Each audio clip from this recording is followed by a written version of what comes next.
এখন এইসব রান্না হবে। আর তার মধ্যে আমি এখন বাঁধাকপি কাটতে বসেছিলাম, যে আগামী দিন বাঁধাকপি রান্না করবো। দীঘাতে পুজো যখন মাছগুলো ভালো হয় না, পাগল খাবি কি ঝাঁঝিয়ে মরে যাবি তো।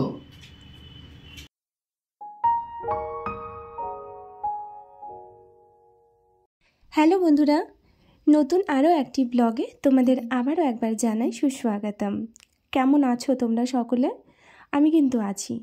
শীতের সকাল, একদমই তাই, হালকা হালকা কুয়াশা রয়েছে।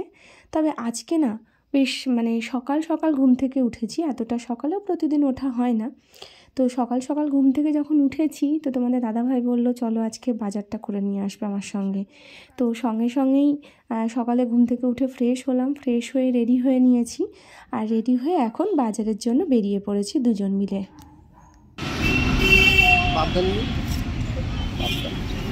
কালোই মাছটা নিয়ে যেতে হবে।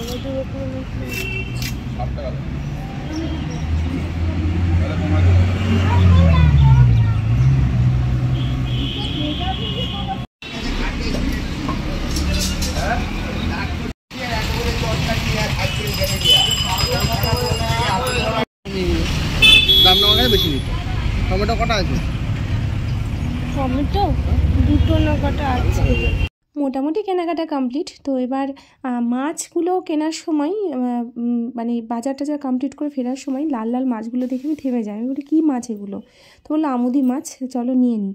তো যাই হোক, বাজার টাজার করে ফিরেছি। আর এটা দেখে তোমরা ভেবো না যে আমি কি বলবো রক্ত পান করছি। অ্যাকচুয়ালি প্রত্যেক দিন সকালবেলায় এটা খাওয়ার এখন অভ্যেস করে নিয়েছি। ভীষণ হেলদি, এত ভালো খাবার, কি বলবো আর। তোমরা একবার বানিয়ে খেয়ে দেখো। এটা বানানো হয়েছে তোমার বিট, গাজর, আমলকি, এক টুকরো আদা, আর তার সঙ্গে আর ছিল কি আমলকি, আদা আর কাঁচা হলুদ। ব্যাস এইগুলোকে গ্রাইন্ডারে পেস্ট করে নিয়েছিলাম একটু জল দিয়ে। তারপরে সেটা থেকে জুস বার করা হয়েছে, আর সেটাই খাওয়ার জন্য একদম রেডি করে ফেলেছিলাম। প্রত্যেকদিন সকালে বানাই না আমি, পেস্ট করে ফ্রিজে রেখে দিয়েছি একটা কাঁচের বয়ামে করে। প্রত্যেকদিন 1 চামচ করে নিয়ে একটু হালকা গরম জল দিয়ে ওটাকে বেশ ভালো করে মিশিয়ে নিয়ে তারপরে খেয়ে নিই। খেতে কিন্তু একটু কষ্ট হয়, তো খেতে ইচ্ছে করে না। তো যাই হোক, তবুও ওটা প্রত্যেক দিন সকালবেলা খালি পেটে খাওয়াটা ভীষণ জরুরি। যাই হোক, দেখতেই পেলে মাছ টাছ ধোয়া হয়ে গেছে, মাছ টাছ ধোয়া কমপ্লিট। এরপরে সকালে কিছু একটু টিফিন করতে হবে। তোমাদের দাদাভাই তো কিনে টিনে দিয়ে অফিস বেরিয়ে গেছে। আর আমি এদিকে চলে এসেছি এখন সকালে খাবার খেতে। খাবার বলতে কদিন থেকে শরীরটা খারাপ যাচ্ছে, গলাটা ব্যথা ব্যথা ছিল, এই জন্য আমি দুধটা নিয়ে এসেছিলাম, দুধটা জাল দিয়ে নিলাম। তো 1 কাপ 1 কাপ নয়, কাপটা তো ছোটো কাপ নয়, হ্যাঁ ছোটো কাপের হিসেব করতে গেলে 2 কাপের ওপর দুধ।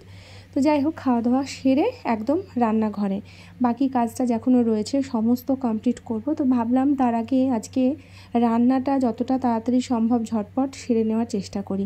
আর একার জন্য রান্না, তবুও যে তোমাদের দাদাভাই এসে অফিস থেকে এসে আজকে খাবে বলেছে, তাড়াতাড়ি চলে আসবে বলেছে, ওই জন্য ভাবলাম যে না, রান্নাটা ঝটপট আগে করে নিই, তারপরে বাকি কাজটা সমস্ত কিছু ধীরে সুস্থে কমপ্লিট করব।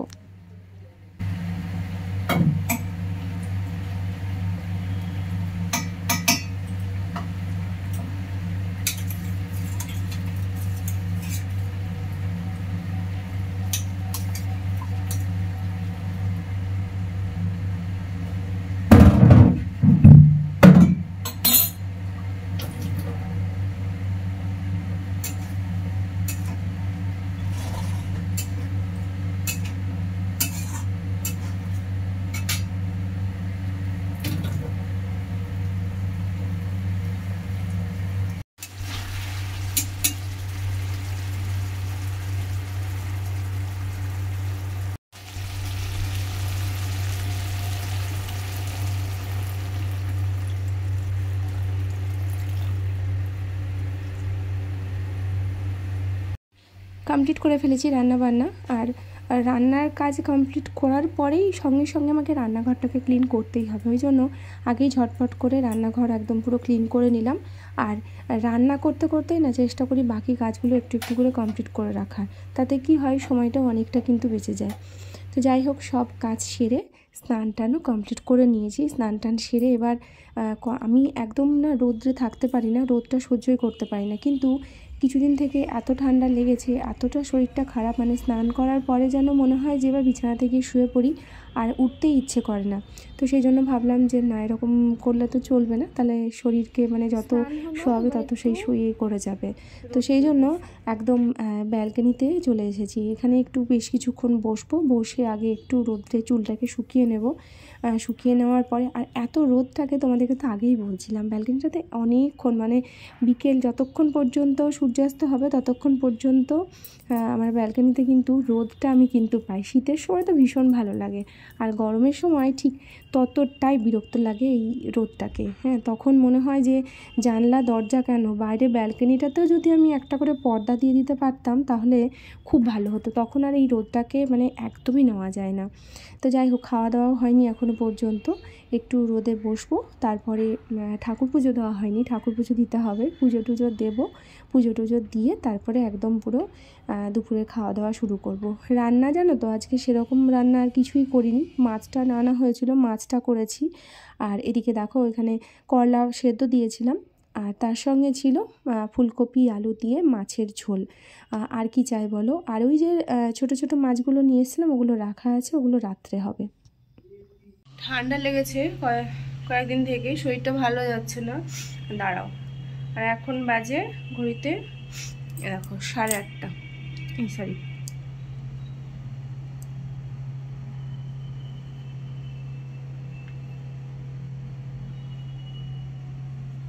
এই যে 8:30 বাজে।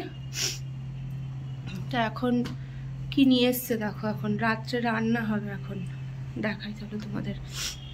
পেটুক মানুষ কাকে বলে, যদিও এবার নিজের জন্য একা ভাবে না ওইভাবে। এখানে এটা মেটে এনেছে, হ্যাঁ, এখন এটা রান্না হবে, রাত্রে মেটে হবে, তার জন্য সমস্ত জোগাড় টোগাড় সব করে দিয়েছে, করতে হবে আমাকে। আর এখানে আছে এই যে আমুদি মাছ, সকালে আনা হয়েছিল, তা আমি ভেবেছিলাম রাত্রে ভাজা করব। তো ভাজা না, এটাকে আবার কি করবে, পকোড়া বানাবে না কি বানাবে কি জানি। এই সব ম্যারিনেট করে টোরে সব রেডি করে রেখে উনি এখন বাথরুমে গেছেন, মানে ফ্রেশ হতে গেছেন এখন। বুঝতে পারছো, এই এখন এইসব রান্না হবে। আর তার মধ্যে আমি এখন বাঁধাকপি কাটতে বসেছিলাম, যে আগামী দিন বাঁধাকপি রান্না করব। বাঁধাকপিটা কেটে রাখলে সুবিধা হয়, তো সব কেটে কুটে এখন রাখছি। তো তার আগে আমাকে এইসব রান্না করতে হবে। পকোড়াটা তোমাদের দাদাভাই করবে, ওটা করার পরে তারপরে আমাকে এখন রান্না করতে হবে। আমার না বাঁধাকপি কাটতে প্রচুর টাইম লাগে। হ্যাঁ, মানে আমি একটু বেশ জিরি মানে ছোটো ছোটো করে কাটা হবে। হ্যাঁ, এই কপিটা কাটাতে না টেস্ট আরও বেশি হয়। বাড়িতে যখনই বাঁধাকপি আসে মানে আমি মানে কাটি। বিয়ের আগেও তাই, যখনই বাড়িতে বাঁধাকপি আসতো আমি মাকে কাটতে দিতাম না। আমার মায়ের কাটা সেই কি বলবো, বাঁধাকপিকে 4টে পিস করবে, 4টে পিস করে যে কি তাড়াতাড়ি মানে কি বলবো কাটা হয়ে যায়, এবং খেতে বসে তখন মনে হয় এর থেকে যদি গোটা কপি খেতে পারতাম তাহলে বোধহয় বেশি ভালো হতো। মানে এরকম। হ্যাঁ, রান্নাটা কখনোই খারাপ রান্না মা করতো না, মায়ের রান্না সত্যি দুর্দান্ত। কিন্তু কাটাকুটির দিকে মাকে যদি বলি মা কাটো, একটু সুন্দর করে কাটো, মার ওইটাতে মায়ের একদম ধৈর্য নেই, একদম ধৈর্য নেই। এবং আমার শাশুড়ির ক্ষেত্রেও তাই দেখেছি, বাঁধাকপি কাটতে বসেছি, আমি যে ছোটো ছোটো করে কাটছি, ওই যে টাইম নিচ্ছি সেটা মানে বসবে ঝটপট, একদম যা হলো কাটবে। হ্যাঁ, বাকি কাজ খুন্তির। মানে আমি মাকেও দেখতাম এরকম, শাকটাকে একটু মোটা মোটা করে কেটে নিয়ে তারপরে তখন খুন্তি দিয়ে, তখন তুই বুঝতেও পারবি না খেতে গিয়ে যে শাকের সাইজটা অ্যাকচুয়াল কি ছিল। কি কি দিয়েছো, এটা কি দিয়ে ম্যারিনেট করেছো? কি বলো তো, এটা হচ্ছে আমুদি মাছ। আচ্ছা, এটার মধ্যে দিয়েছি ওই কি বলো ওটা, করিডর পাতা মানে ধনে পাতা, আর ওই আদা রসুন পরিমাণ মতো দিয়ে পেস্ট করেছি। আদা 25 গ্রাম, রসুন হতো। মাছটা তাহলে ভিনিগার দিয়ে ম্যারিনেট করেছিল তো? প্রথমে ভিনিগার দিয়েছিলাম, তারপর এগুলো দিয়ে ম্যারিনেট করি। ঠিক আছে, এটা রাখতে হবে 8 ঘন্টা। আচ্ছা, ব্যাটার হবে এটা? হ্যাঁ, এটা ব্যাটার হবে। এটা বেসন আর 2 কাপ বেসন আর 1 কাপ হাফ কাপ মতো ময়দা, আর বেকিং সোডা থেকে দিতে পারো। আর গোলমরিচের গুঁড়ো এর মধ্যে, আর কালো লঙ্কা গুঁড়ো, কালো রাখবেন। আর তোমার মাথা,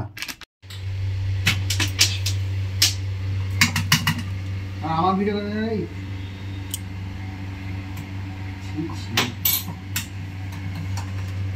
কাজ করছো এত ভালো, রান্না খুব ভালোবাসো করতে, ওই জন্য ভিডিও করছি। এই লেমন জুস বিশাল পরিষ্কার করে দাও তো তুমি। সব আমাকে করতে হয় এগুলো পরিষ্কার। তেল তো গরম হয়ে গেল, আর কতক্ষণ? হ্যাঁ, ব্যাটারের কনসিস্টেন্সি এরকম হবে। উফ, পুরো মাখন, মামির মা।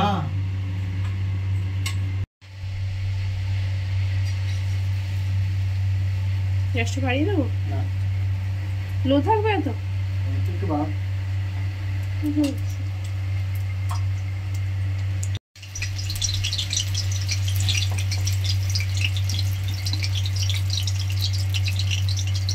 পুরো দীঘাটায় পুজো যখন মাছগুলো ভাজাগুলো হয় না,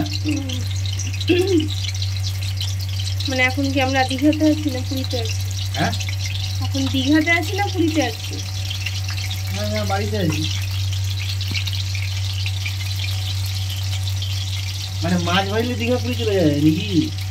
বললে তো সেই জন্য বলছি।